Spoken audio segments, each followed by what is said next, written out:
Olá, você está conosco aqui no programa Família e Sociedade, um programa da chancelaria da Universidade Presbiteriana Mackenzie.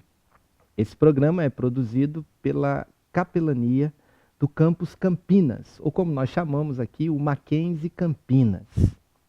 Nós temos a sua companhia e temos como a missão desse programa tratar de temas de interesse da família e da sociedade, sempre num propósito de trazer a contribuição dos valores defendidos pela nossa instituição, pela cosmovisão reformada, no sentido de poder oferecer também recursos para uma vida saudável em família. E eu queria, primeiramente, te convidar a participar conosco do programa. A Vitória vai te dizer como você pode participar. Olá, você pode participar do programa através do Face da Capelania Mackenzie, do Twitter @capelaniamcamp ou pela hashtag Família e Sociedade. Lembrando que essa interatividade é permanente, podendo fazer perguntas a qualquer momento. Muito bom. Hoje nós vamos falar sobre a Bíblia e mais especificamente sobre o trabalho de tradução da Bíblia nos diversos idiomas que nós temos, inclusive em solo brasileiro. Não apenas no sentido de tradução para idiomas ou etnias ou grupos que normalmente nós não temos o conhecimento que existem no Brasil, mas também em aspectos de inclusão, um assunto importantíssimo para a família. E nós temos hoje aqui o Ernie Seubert, que é doutor em ciência da religião, mestre em teologia e com MBA em marketing e serviços, é autor de livros e é atualmente o diretor global de parcerias e comunicação das Sociedades Bíblicas Unidas. E aqui no Brasil, ele é o secretário de Comunicação, Ação Social e Arrecadação da Sociedade Bíblica do Brasil. Há na cidade de Barueri o Museu da Bíblia, também de responsabilidade da SBB, da Sociedade Bíblica do Brasil. E o Ernie é o diretor do Museu da Bíblia de São Paulo e do Centro Cultural da Bíblia no Rio de Janeiro. Ernie, você é muito bem-vindo aqui conosco para podermos falar desse trabalho de tradução, de inclusão para a leitura bíblica. E nós queremos que você comece não apenas se apresentando, mas apresentando a Sociedade Bíblica do Brasil. Obrigado, é uma alegria estar aí com vocês. A Sociedade Bíblica do Brasil é uma organização que tem sua história vinculada à história do Brasil. A primeira sociedade bíblica que surgiu no mundo foi em 1804, na Inglaterra. Em 1808, a família real portuguesa veio ao Brasil fugindo da invasão do Napoleão Bonaparte. Pós-Revolução Francesa. Isso. Quando eles chegaram ao Brasil, em 1808, eles abriram os portos às nações amigas. Uhum. A grande nação amiga de Portugal era a Inglaterra.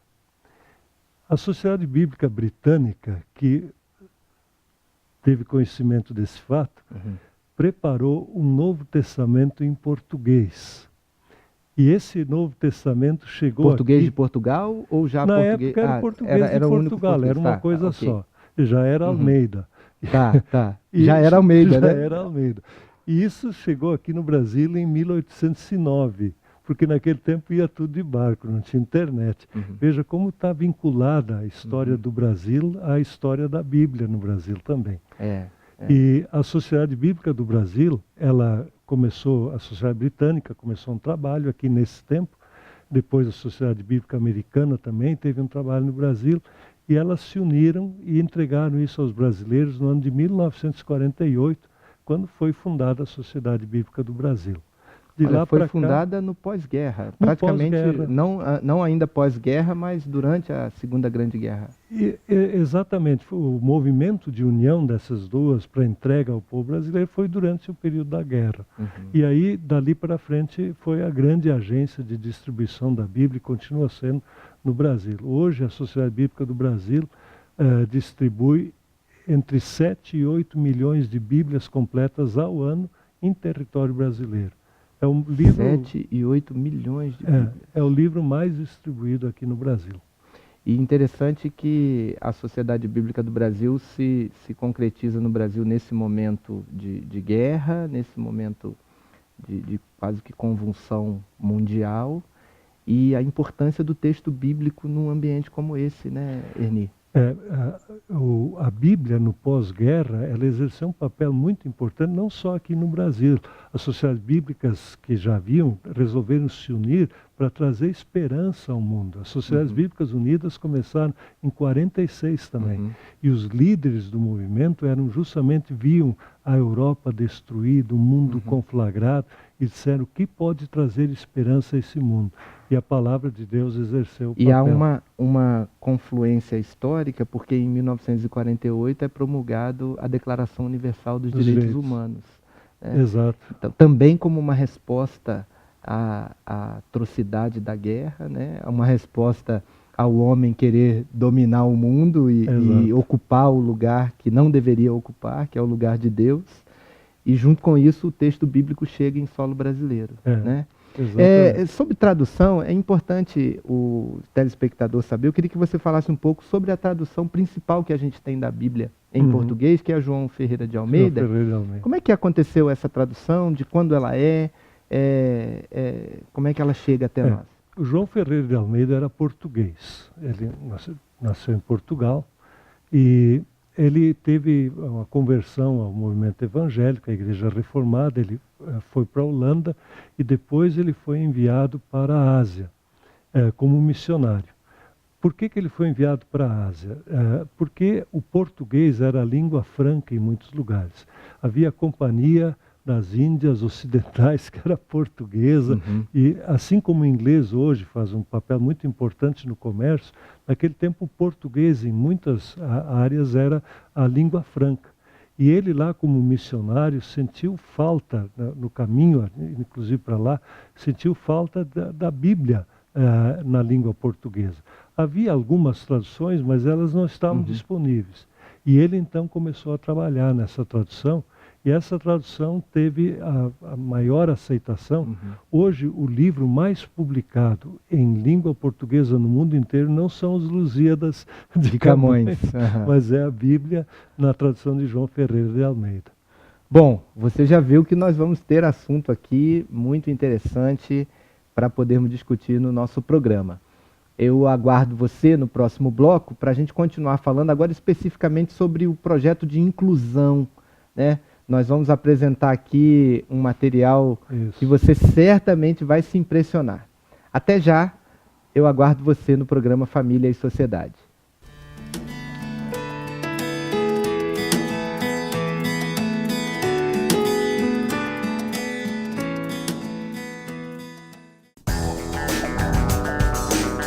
Olha que prédio enorme. Nele vivem centenas de pessoas. Você conseguiria projetar uma obra como essa? E que tal este prédio? Lindo, não é? Mas não basta ser bonito, tem que dar conforto às pessoas. Você sabe como fazer isso?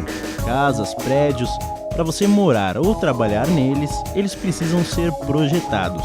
Tem que fazer cálculos, desenhos, prever os materiais. Você seria capaz de fazer isso? Um arquiteto, sim.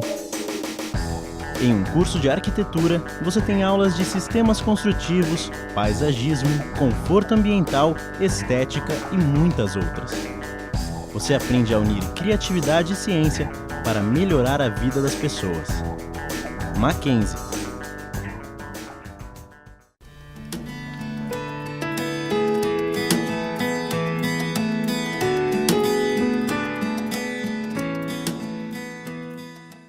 Muito bom.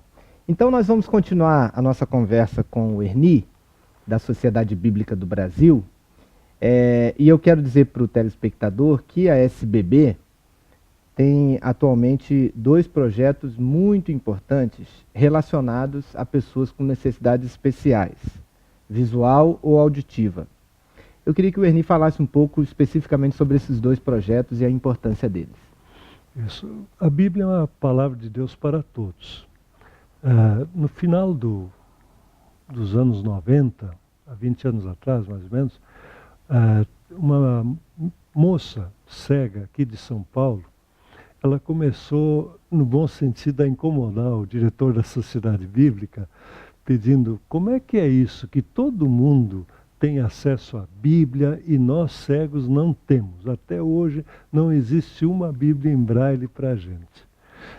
Isso no contexto brasileiro. No contexto porque brasileiro. Fora do Brasil já existia. Não existia? O que havia era algumas cópias. O braille é um processo à parte, mas uma edição que você possa... Uma edição não significa uma cópia, que você possa repetidamente publicar aquele livro. Não é uma cópia de um livro, é uma edição da Bíblia, não havia. Então, se alguém quisesse uma Bíblia, ele tinha que conseguir uma cópia. Havia algumas entidades que faziam, havia algumas cópias, mas não uma edição da Bíblia. Então se começou a trabalhar para isso. A partir de 90. E aí está a ligação dessa ideia com a questão da inclusão. No ano 2000 foi lançada a Bíblia em Braille. Foi a primeira vez que uma Bíblia em Braille completa foi lançada em língua portuguesa. Imagina, no 2000. E aí, nesse dia, foi feita uma cerimônia toda especial, autoridades civis, religiosos estavam presentes. E aí, essa moça, Paula, ela falou. E a Paula contou o seguinte, ela disse: eu queria dizer para vocês que a Bíblia em Braille, para nós, é uma questão de cidadania. Que bacana. E aí, eu estava ouvindo a Paula falar, eu conheço um amigo dela, eu digo: o que a Paula vai falar agora? Por que cidadania? Aí ela disse: vocês que enxergam, nos contam que a Bíblia é o livro mais vendido, mais lido do mundo inteiro, e a gente não tem acesso a esse livro. O acesso do cego à Bíblia em Braille, para nós, é mais do que uma questão espiritual, é uma questão de cidadania. De inclusão. De mesmo, inclusão. Né? Veja inclusão que, social. E a gente às vezes não tem essa impressionante. percepção. Então, quando a Sociedade Bíblica começou a fazer esse projeto, ela pensou exatamente nisso, como incluir. E todos aqueles que trabalham com a questão da inclusão, especialmente das pessoas com necessidades especiais, e aí às vezes a gente fala do cego, é deficiente visual. Na verdade, ele não é deficiente visual, ele é cego mesmo, ele não enxerga, não é que ele tem uma deficiência, ele não enxerga. Então, muitas vezes essas pessoas, elas não enxergam e elas são invisíveis para a sociedade. Sim, a sociedade elas não são enxergadas. Não né? são enxergadas. Então, a Bíblia faz o isso. fato desse histórico tão recente que o senhor traz, confirma essa tese da invisibilidade de pessoas assim, né? E a Bíblia, ela inclui, tanto é que ela traz uma nova perspectiva de vida. Um cego, morador aqui da Grande São Paulo, uma região muito pobre, eu fui visitá-lo pessoalmente, ele recebe Bíblias, um volume da Bíblia em Braille a cada 3 meses, que é o nosso projeto social. E aí tem todo um projeto de inclusão. Quando eu fui visitá-lo, a casa dele muito simples, não tinha sala, nos reunimos no quarto, eu sentei na cama, ele sentou numa cadeira, ele e a esposa. Ele disse: eu fiquei cego quando eu estava perto dos 50 anos. Ele disse: eu pensei que a minha vida tinha terminado. Eu achei que não tinha mais esperança para mim. Impressionante. E aí me convidaram para um encontro da Sociedade Bíblica do Brasil para falar sobre Braille, Bíblia em Braille. Ele disse: eu, como cego, não tinha nada que fazer, me levaram lá. E aí me disseram que eu podia aprender Braille. Eu não acreditei, diz ele. Hoje eu aprendi. Depois dos 50 anos. E ele lia Braille, eu tenho aqui uma Bíblia em Braille, um volume. Esse volume que eu tenho aqui em mãos é o livro de Deuteronômio. Então ele aparece aqui e ele disse: com a leitura, Deus me deu um dom. E que dom Deus deu para você? Ele disse, me deu o dom do aconselhamento. Eu digo, como é que você faz isso? Ele disse, eu também não entendo muito, porque ele não é uma pessoa que tenha estudado aconselhamento. Ele disse, as pessoas vêm aqui e conversam comigo e eu escuto. E se eu tenho alguma ideia que a Bíblia me trouxe, eu passo para eles, eles dizem, você me ajudou muito. E quem conhece aconselhamento sabe que um dos princípios básicos é ouvir mais do que falar. É verdade, é verdade. E ele então tem esse dom natural de conselho. E ele viu isso graças à Bíblia. Que impressionante. Antes da gente falar da Bíblia em Libras, a gente tem, me parece, uma pergunta do internauta. Vamos ouvir. Há uma base bíblica para a inclusão de pessoas com necessidades especiais e o seu acesso ao texto bíblico? Então, de onde vem essa... O senhor contou a história da moça, né? Em 1990. Mas há também uma base bíblica para isso? Há uma base bíblica. Veja, quando Jesus iniciou o seu ministério, ele disse que a palavra, citando Isaías, a palavra dele trazia esperança aos cegos, aos surdos, aos aleijados, tudo pessoas com necessidades especiais. É interessante, e o cuidado dele ao longo da vida, ele curou cegos, ele curou surdos, ele teve esse cuidado com essas pessoas. E ele trouxe a sua palavra a eles. Então a palavra de Deus também tem uma mensagem especial. Muitas vezes a gente pensa, e muitos falam isso, e isso machuca muito essas pessoas, desse grupo com necessidade especial, que a pessoa tem um espírito de cegueira. Ela não tem espírito de cegueira, ela tem uma necessidade especial que a palavra de Deus supre. Que a palavra de Deus consola, que a palavra de Deus orienta, como ela faz com todos nós, ela age igual com eles. E Deus é tão amigo deles, como é amigo nosso, como é amigo de todos. E é interessante, Ernie, porque essa cura, que é a cura que todo ser humano precisa, que é a cura do seu estado natural, de um distanciamento de Deus, né? Que nós reformados chamamos de salvação, né? De encontro com o Salvador, que é Jesus Cristo, é uma cura que também o cego precisa. E o caso desse morador de São Paulo, que o senhor disse, de 50 anos, ele mostra muito claramente que a vida dele passou a ter um novo colorido depois da cegueira, quando ele tem acesso à linguagem de Braille, e quando ele tem acesso à Bíblia, descobre até uma nova possibilidade. Nós vamos falar, queridos telespectadores, sobre a Bíblia em Libras, já no programa Família e Sociedade, no próximo bloco.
Ok, nós falamos no último bloco sobre a Bíblia em Braille. E você pode ver, a gente tem aqui um exemplar, e o Ernie estava nos contando aqui algumas histórias impressionantes sobre o projeto, que vem ali de 1990. Mas a gente falou de pessoas com necessidades visuais e auditivas. E também tem um projeto da Bíblia na linguagem brasileira de sinais, que é Libras, né? Exatamente. O que a gente está providenciando é uma tradução para esse grupo de pessoas que não ouvem, os surdos. E eles se comunicam por sinais. É uma língua, não é simplesmente uma reprodução de palavras. É uma língua. E como traduzir a Bíblia? Veja como as palavras, elas têm conotação, denotação em linguística, ou seja, a palavra significa isso, mas tem um sentido diferente. Os sinais também têm. Então, como fazer uma tradução da Bíblia para a língua de sinais? No coloquial, no dia a dia, a gente pode até fazer uma tradução, uma versão para explicar a Escritura. Mas quando você quer traduzir a Bíblia, tem uma série de coisas. Primeiro, tem que ser os sinais. Então, nós produzimos, nos últimos anos, 2 livrinhos, cada um com 4 histórias bíblicas. São os livrinhos que eu tenho aqui, Aventuras da Bíblia, e eles têm texto bíblico, numa tradução bem simples, numa tradução bem fácil de ser entendido. Eles têm ilustração, eles são bem fáceis de serem lidos, mas dentro deles tem também um DVD.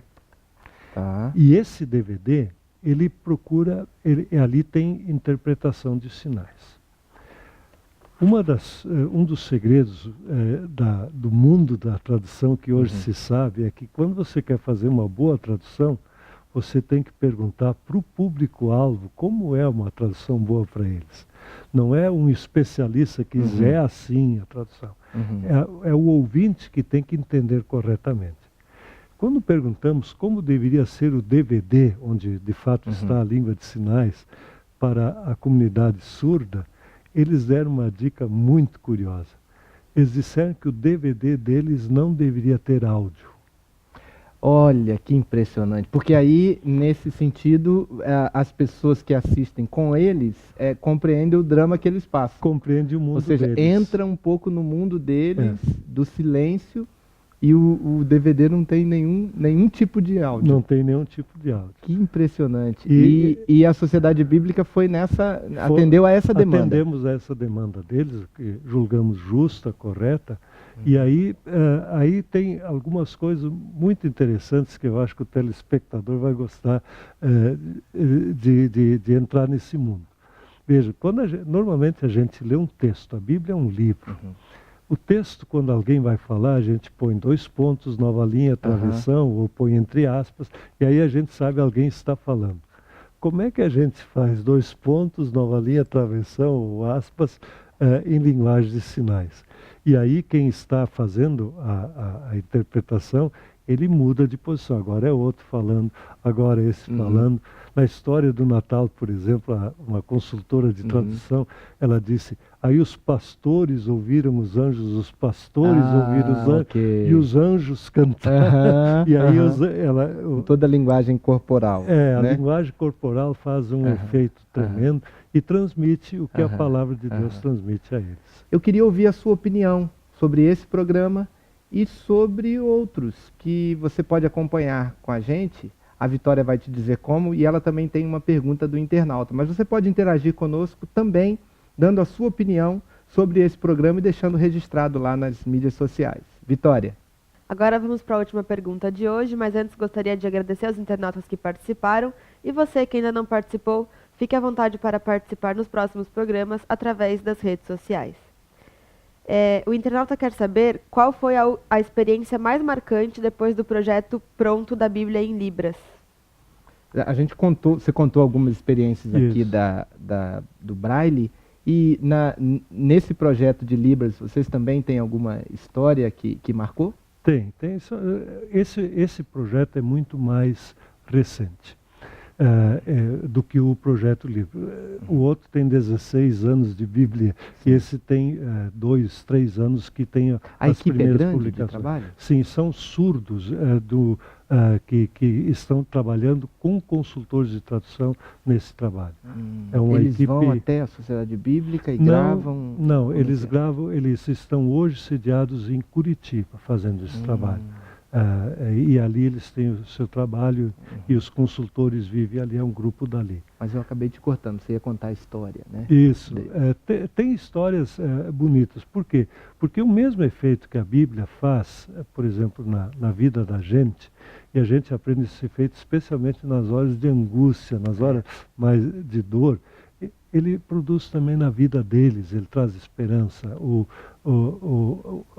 A maior relato dos surdos, quando eles veem esse trabalho sendo apresentado para eles se sentem sensibilizados porque alguém deu atenção a eles. Uhum. Se você olha quantas publicações são feitas em Libras no Brasil, você vai ver que quase nenhuma. Alguns canais de televisão já têm algum programa com tradução simultânea a Libras, senão eles têm que aprender a leitura labial. Então essa sensibilidade é o que eles nos relatam como mais marcante para eles na vida deles, que é a preocupação de agora trazer a Bíblia. É um projeto que, embora tenha 2 volumes já publicados, é um projeto que vai levar, eu acho, uma geração toda, porque a Bíblia é um livro grande e nós estamos começando justamente por trazer as histórias mais centrais da Bíblia Sagrada em Libras primeiro. O senhor acredita que num futuro próximo a gente tenha já um material compilado com toda a Bíblia? No futuro de poucos anos, não. Tá. Não, é um projeto muito longo. E é um projeto também muito Na verdade, caro. Qualquer projeto nessa linha, ele tem aí o tempo como seu parceiro. E o outro limite também é o limite do investimento econômico. Tem as duas coisas, porque esses projetos, por exemplo, tudo que a gente consegue reverter de alguma forma da venda de Bíblias, eles vai para esses projetos que são projetos economicamente inviáveis. Entendi. Que precisam de Orni, doadores. parece que esse projeto ele tem também um cunho de participação das pessoas que querem contribuir, né, com ele. Como que as pessoas podem ajudar nesse projeto? E com isso eu já agradeço a sua participação aqui, foi muito agradável essa conversa.